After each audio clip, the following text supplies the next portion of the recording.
Mesdames, Messieurs, merci d'être venus si nombreux pour cette soirée poésie traditionnelle dans le cadre du festival Jean Icard de Poésie Vivante. Bon, les enseignants savent que la poésie, c'est un apprentissage qui est très riche. Les enfants à l'école apprennent en même temps des connaissances, à savoir qui est Victor Hugo, qui est Rimbaud. Il y a tout un ensemble de poètes à connaître, donc des connaissances. Ils apprennent aussi eh bien, des capacités, savoir écrire des poèmes à la manière d'eux, savoir écrire des haïkus, savoir écrire des calligrammes, savoir ce que c'est que des mots valises. C'est tout un travail sur le sens, sur la langue française. Et puis, avec la poésie, les enfants travaillent aussi des attitudes. C'est-à-dire qu'ils apprennent à coopérer entre eux, ils apprennent à s'écouter. L'autre jour, on a eu des joutes de slam et c'était très impressionnant dans la grande salle Gérard Philippe. Plusieurs centaines d'enfants qui se taisaient complètement pour écouter leurs camarades, parce que l'écoute, ça fait partie des compétences fondamentales et qui n'est pas toujours bien entendu, c'est le cas de dire, pas toujours suffisamment travaillé. Donc grâce à la poésie, les enseignants de vos enfants font travailler toutes ces compétences et connaissances aux élèves. Ils l'ont fait pendant toute la semaine à travers différentes manifestations que je vous présenterai rapidement tout à l'heure, avec donc la poésie dans la rue, où ils sont venus déclamer des poèmes dans la vieille garde. Ensuite, on a eu l'exposition des travaux poétiques. Je ne sais pas si vous avez pu aller voir à la salle Gérard Philippe la qualité des réalisations. Ensuite, jeudi, c'était les joutes. Les enfants sont venus ici même s'affronter, entre guillemets, ou plutôt partager les productions qu'ils ont faites dans les classes. On a élu à l'applaudimètre les meilleures productions, puis on a fait un final sans éliminer personne. Tout le monde a participé au final. Je pense que les enfants ont tiré beaucoup de profit de cette expérience. Et puis aujourd'hui, on a la soirée poésie qui vise surtout à montrer aux parents, à une partie des parents, ce qui se fait en classe et honorer aussi les classes qui acceptent de venir. Demain, nous aurons un colloque sur Jean Icard et les amis de Jean Icard qui sont venus à la garde, assez nombreux, notamment Michelet, Pierre Loti. Je ne sais pas si Victor Hugo est venu, mais Victor Hugo était un ami de Jean Icard. On a eu la chance d'avoir dans cette ville un poète de renommée nationale. Et c'est dommage parfois qu'il ne soit pas assez connu, Jean Icard. Donc notre festival a aussi pour but de faire connaître ce poète gardéen. Hein. Voilà, donc je vous remercie d'être venu. Je vais céder la parole à monsieur Granarolo, qui représente monsieur le maire, qui va nous dire quelques mots. Ensuite, je vous passe rapidement un diaporama et on commencera le slam, les échanges avec les classes et avec les slameurs et les poètes invités. Je ne sais pas si il y en a beaucoup dans la salle. On va voir. Tous les ans, c'est un petit peu, entre guillemets, je dirais pas le mot, mais bon, c'est un petit peu le chantier. Mais en réalité, vous allez voir, ça se passe très bien. Merci aussi aux enseignants qui sont venus nombreux. Bon, merci quand même.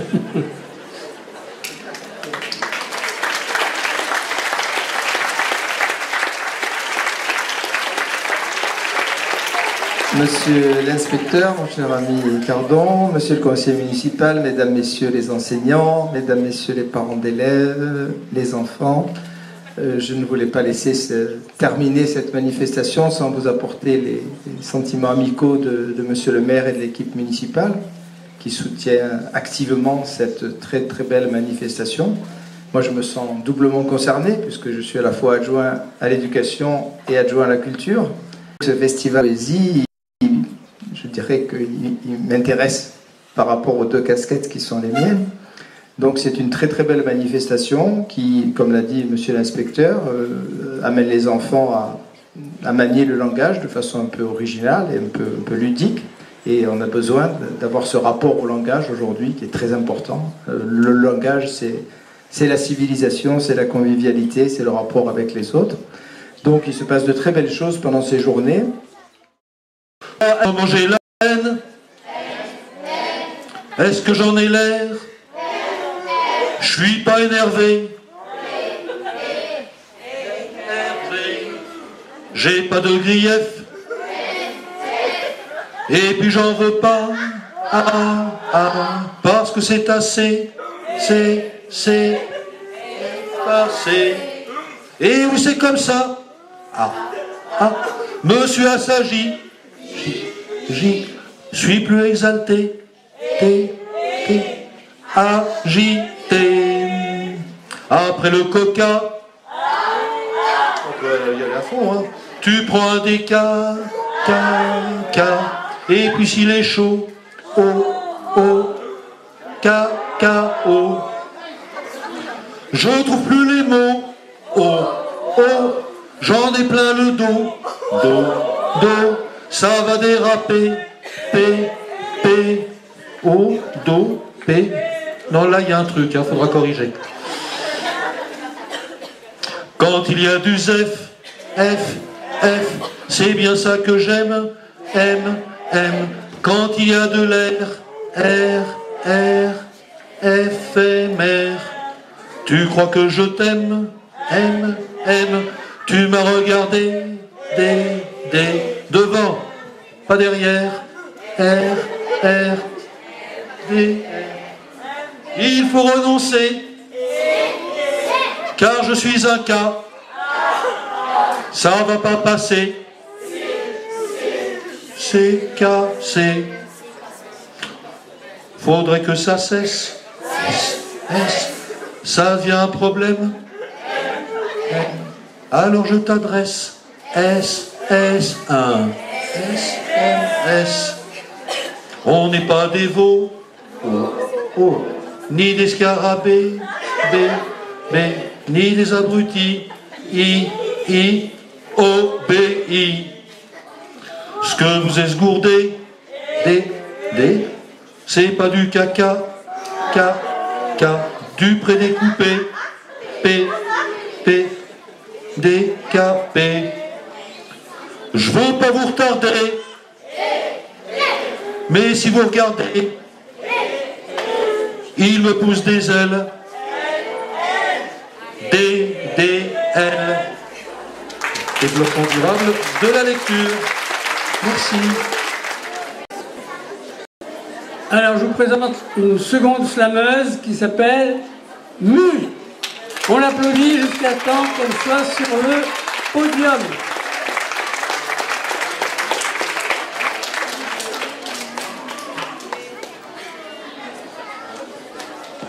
Bonsoir. Moi, je préfère pas toucher le micro. Alors.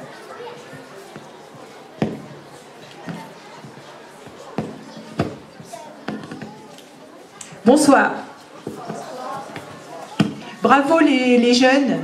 Merci les parents d'avoir fait des enfants formidables comme ça.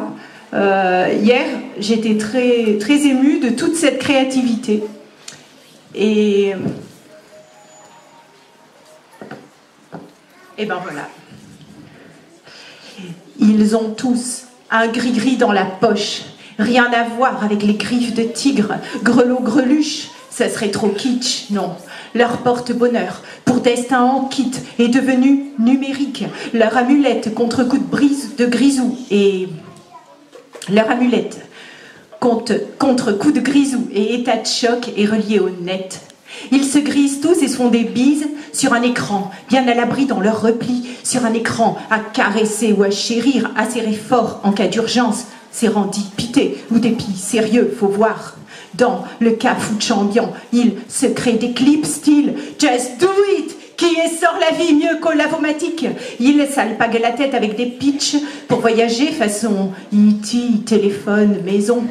Il wikipédale à tour de clavier, histoire de cibler une recette de clafoutis chic. Il passe au crible chaque réplique avant de poster leur lovitude égotypée. J'aime, j'aime, j'aime. Ah ben non, je n'aime plus. Petite risette à la sauvette, sitôt cliqué, sitôt zappé, même pas passé par le cerveau. Un jour, sans doute, on aura des tas de boutons. Bonjour, bravo, tomate, galette, dégueulis, crotte de pique. Y a qu'à cliquer, y a qu'à cliquer, y a qu'à cliquer. Pour huer ou applaudir, pour se faire plaisir, pour s'inscrire au rang des érudits, jouer au récit de Monsieur Perrault. Tire la chère tablette et la bimbo du net choura. Oh là là, mère grand, comme vous avez des grands pouces, c'est pour mieux te communiquer, mon enfant. C'est quand qu'on existe, dit, C'est quand qu'on se prend la tête en aparté, qu'on se dit je t'aime déconnecté sans déconner. C'est quand qu'on se touche pour de vrai. C'est quand tu m'intrigues, c'est quand tu m'invites à une jolie kermesse dédiée à la tendresse. Je rêve de liesse au creux d'un carré Hermès. Je rêve de caresser le ciel en m'éraflant les fesses aux chaînes kermesse. Je rêve de garrigues et de riffs, super décibels, spécial dédicace. Allô, réponds-moi, non mais allô quoi? Je voudrais te surprendre avec quelques petits contes en zénitude. Mais pour éluder ce que ce monde compte d'absurdité, il faudra tapoter longtemps. Rien n'épate plus que ces sempiternels papotages. Je compulse la bibliothèque dans mon crâne et mon rib rabougri, c'est la zone. Et pourtant, illusion, intuition, sagacité fortuite, je le sais qu'on survit sans un radis chez les Inuits. Alors, si je te l'écris, penseras-tu que j'ai pété un câble et m'enverras-tu me faire cuire un œuf à la Hitchcock? Ah, l'innocuité de ma dernière idée, la vanité de cet univers millionnombrilaire où les dévots bavent et où les pitchouns s'affichent pour faire le mur. Ils ont tous un gris-gris dans la poche à tripoter pour ne pas se sentir piteux. Et je m'apitoie, car désormais, je ne suis plus rien sans mon écran. Je m'amalgame, je fais mes gammes, je game over. Je War of Game, j'appelle Olga, tape à 100 grammes. Grouille-toi, c'est la bagarre, je suis mal garé. Je m'amalgame, je fais mes gammes, je game over. Je War of Game, j'appelle Olga, tape à 100 grammes. Grouille-toi, c'est la bagarre, je suis mal garé. Je m'amalgame, je fais mes gammes, je game over. Je War of Game, j'appelle Olga, tape à 100 grammes. Grouille-toi, c'est la bagarre, je suis mal garé. La prochaine fois, viens en tram. Et si tu me bipes, sers-toi plutôt d'un tam-tam. Maintenant, un exercice un peu particulier. La maison d'accueil spécialisée. La tribu des fourmis entières s'est mise à l'œuvre bravement. Et que chaque fourmi solitaire ayant son délai portait dehors 100 grains de terre, tout fut sauvé dans leur palais. Que chacun, quand son homme fasse un bien, donne une pitié. Ne t'occupe pas de la somme, le pain sera multiplié. Jean Écart.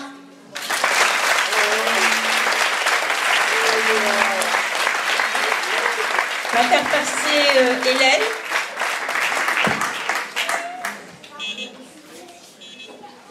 Attends, je vais t'emmener là. Alors Hélène, il va falloir faire très attention, bien l'écouter, parce il faut qu'elle prenne beaucoup sur elle.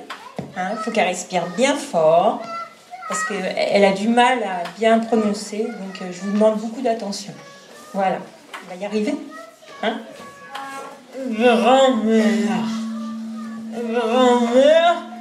tricote le chat des coussets, ça suit un peu et ça vous avait. Grand-mère, papa, oubliez le fils en blanc. Il me dit, on remplit et on rôle.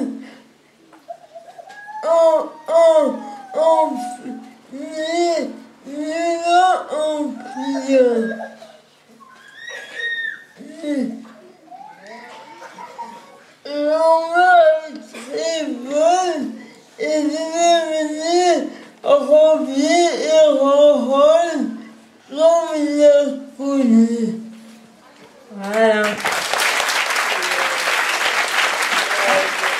Ma mère, je vous aime et je vous honore, ma mère. Vous m'avez nourri. Lorsque ne marchons pas encore, je vous appelais par un cri. Je vous honore et je vous aime, ma mère. Vous m'avez bercé. J'étais une part de vous-même dans vos bras doucement pressés.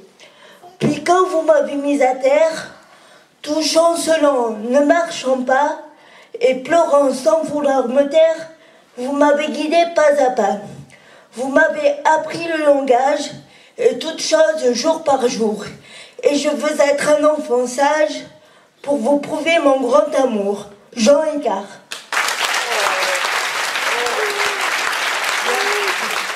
La fourmi à Stingal.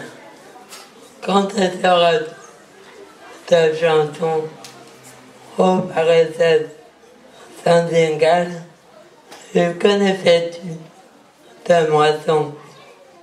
Boiteau, c'est comment trouver encore mieux que moi. Et tu verras enfouir mes bons grains de sorte que sur terre, je ne ferme pas.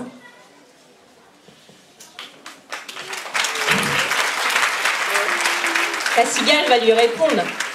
La cigale lui dit: sous terre, j'ai vécu longtemps loin du jour. Laborieuse et solitaire, je préparais mon champ d'amour. J'appris le travail de la sève, les secrets du sillon troublé. Et je préfère un grain qui lève à tes greniers aux mœurs tremblées. En plus, on fait les gestes. Ces derniers temps, je n'ai eu d'obsession que celui-ci. J'y ai puisé l'inspiration, je l'ai puisé aussi. Ce que j'écris n'est qu'instinct, un instant.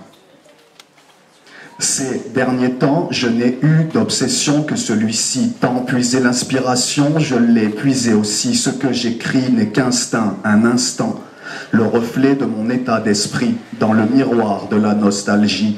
Quelques lignes où chaque mot choisi a son importance. Mes pensées dansent, ma nonchalance. En décalage avec l'époque, je suis encore libre de corps, encore plus libre d'esprit. Mystérieux, aiguisé, je dirais plus raffiné, puisqu'il est capable de nous transformer, de nous emporter loin de toutes ces réalités. Il suffit de se l'approprier, le décliner, le faire chanter, danser, s'envoler. C'est ça, parti. On va se lancer. S'émerveiller, s'ébahir, s'éblouir, s'étonner, s'éberluer, briller, charmer, ravir, sidérer, stupéfier, s'enchanter, se fasciner, subjuguer, se pâmer, s'extasier, s'enthousiasmer, admirer, louanger. Et je pourrais encore continuer, mais j'ai décidé d'arrêter, car mon âme d'enfant, je l'ai enfin retrouvée. À vous de continuer. C'est cela, s'émerveiller. Mine de dire, ça fait 4 ans que ça dure. Mine de dire, d'une classe qui bloguait, on est un cycle au clavier. Mine de dire, c'est bloguer ses joies, bloguer ses peines, ses rencontres, un vécu commun. Mine de dire, pour flâner à 2, à 3 ou tous ensemble, entre les mots, des images et des sons. C'est glaner des mots qui le valent bien. Pour en faire les siens, qui valent bien mieux. C'est clamer du Prévert en savourant Bachot, tout en partageant Tardieu. Du plaisir au bout des doigts, avec des rêves plein les yeux. Mine de dire, c'est oser piller un auteur pour viser à sa hauteur.